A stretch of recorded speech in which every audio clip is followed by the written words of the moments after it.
Day 20 of learning German without memorizing words. Today, we are completely turning off your brain. These words do all the work for you. You think you always have to figure out if an object is receiving an action to use the accusative case. But German has a list of cheat words called accusative magnets.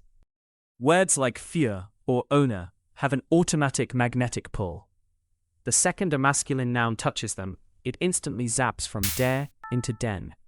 Mutate your English. This is for den man.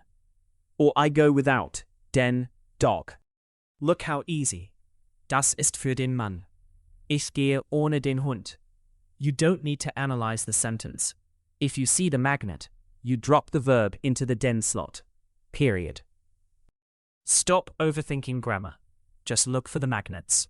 Hit follow for day 21, where we look at the dative magnets that force your noun genders backwards automatically.